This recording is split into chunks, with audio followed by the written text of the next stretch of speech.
بسم اللہ الرحمن الرحیم۔ پھر ارشاد فرمایا کہ اے لوگو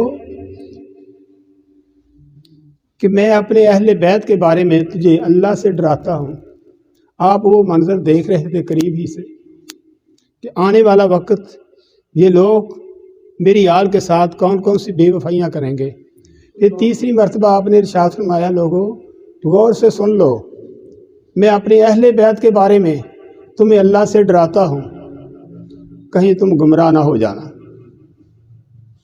اور یہ دونوں قرآن پاک اور میرے اہل بیت روز محشر میں مقام حوض کوثر پہ مجھے اکٹھا ملیں گے۔ دونوں مجھے قرآن پاک اور میرے اہل بیت، یہ حدیث امام نسائی نے بھی نقل کی ہے، جو بہت بڑے عظیم محدث ہیں، اور امام ابن ماجہ نے بھی، امام ترمذی نے بھی، دیگر کتب حدیث میں یہ حدیث درج ہے۔ یہ نہیں کہ کسی کے کہنے پہ کوئی بات کہی جاتی ہے، کسی سنا وہ سنا دیا، وہ نہیں ہے۔ جب اتنی بڑی ضمانت اور اتنا بڑا ارشاد جامع موجود ہو تو پھر گمراہی کیوں؟ کہ آپ صلی اللہ علیہ وآلہ وسلم کا یہ فرمانا کہ یہ دونوں مجھے قیامت میں میدان محشر میں حوض کوثر پر تشریف لائیں گے، ملیں گے، اور میں ان کا استقبال کروں گا۔ آگے ایک ارشاد فرمایا، یہ حدیث بخاری شریف میں بھی موجود ہے کہ قیامت میں تمام نسب ختم ہو جائیں گے، جتنے آدم علیہ السلام سے لے کر قیامت تک ہوں گے تمام نسب ختم ہو جائیں گے، کسی کا کوئی نام و نشان نہیں بچے گا، صرف ایک میرا نسب ہوگا جو قائم رہے گا اور وہی کام آئے گا۔ یہ تقریباً کتب حدیث میں تمام محدثین نے یہ روایت کو بیان کیا ہے، شاید ہی کسی نے یہ چھوڑا ہو، کیونکہ جس وقت آپ یہ ارشادات فرما رہے تھے اس وقت ہزاروں اور 1,00,000 سے زیادہ لوگ آپ صلی اللہ علیہ وآلہ وسلم کا ارشاد سماعت فرما رہے تھے، تو راوی تو بہت ہوں گے نا۔ یہ بات بہت اس کی تشہیر ہوئی، جگہ جگہ اس کا چرچا ہوا کہ اصل میں تو خاندان صرف نسب صرف تاجدار انبیاء ہی کا ہوگا، نہ کسی نبی اور کا ہوگا، نہ کسی ولی کا ہوگا، نہ کسی بڑے زمانے کے چودھری کا ہوگا، صرف سرکار کا ہوگا، اور پھر کام بھی وہی آئے گا۔ اور اس نسب کی طرف آپ صلی اللہ علیہ وآلہ وسلم نے ایک ارشاد فرمایا، وہ یہ تھا، آپ فرماتے ہیں آپ مسجد نبوی میں جلوہ فروز ہیں، نماز ظہر پڑھائی ہے تو جناب فضا خاندان نبوت کی خادمہ خاص مسجد کے دروازے پر آتی ہیں، تو آپ کو کوئی آگاہ کرتا ہے، کوئی خبر دیتا ہے کہ یا رسول اللہ باہر وہ خادمہ آئی ہیں جو بغیر ضرورت کے کبھی آتی نہیں ہیں، کوئی پیغام ہے۔ آپ ارشاد فرماتے ہیں ہاں میں پتہ کرتا ہوں، کسی کو نہیں کہا کہ پتہ کرو معاملہ کیا ہے، خود وہاں سے اٹھتے ہیں اور وہاں جا کر دروازے پہ پوچھتے ہیں فضا آپ کا آنا کیسے ہوا؟ تو آپ عرض کرتی ہیں اے میرے آقا مولا، اللہ نے آپ کو بیٹا عطا کیا ہے، میں اس کی مبارکباد دینے آئی ہوں۔ نعرہ تکبیر، سجاہد جگ نعرہ تکبیر، نعرہ رسالت، نعرہ حیدری، سبحان اللہ سبحان اللہ۔ وہ شہزادہ کونین مولا حسین تھے جن کی خبر دینے کے لیے آپ کو مسجد میں جناب فضا آتی ہیں، اور ایک روایت کے مطابق حضرت اسماء بنت عمیس تھی، ممکن ہے کہ دونوں ہوں، دونوں خاتمہ اس گھرانے کی۔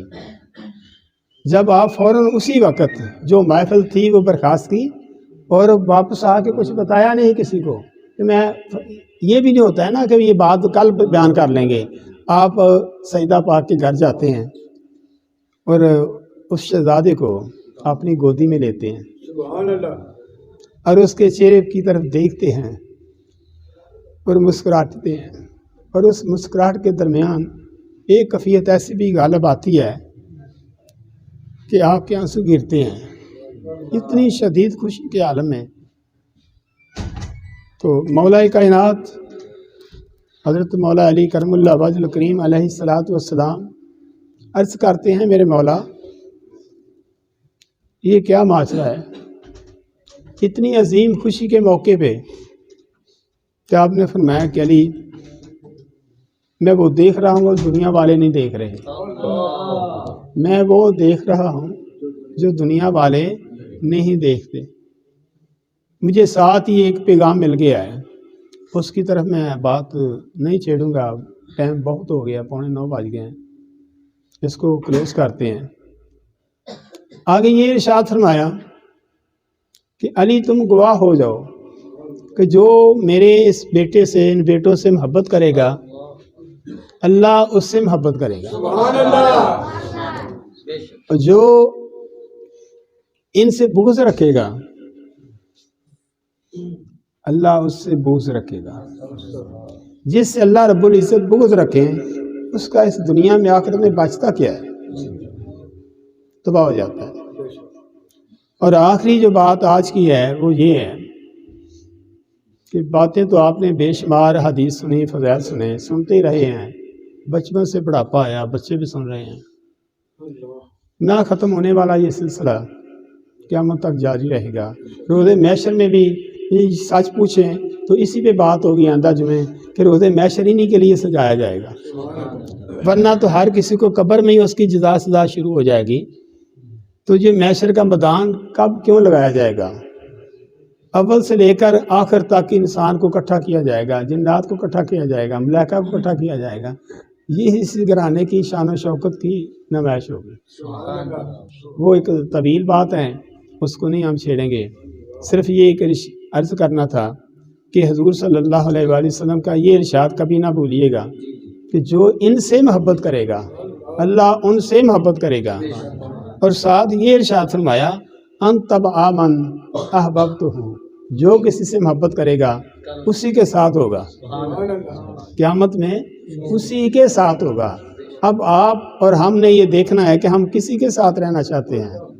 دیکھیں کہ آج بھی ہم انہی کی محبت میں بیٹھے ہیں، ہم سب کی دعاؤں میں دلوں میں یہ دعا جاری رہنی چاہیے، آرزو تمنا قائم رہنی چاہیے کہ ہم اسی لگن میں اسی گھرانے میں سرکار کے ہی گھر میں رہیں۔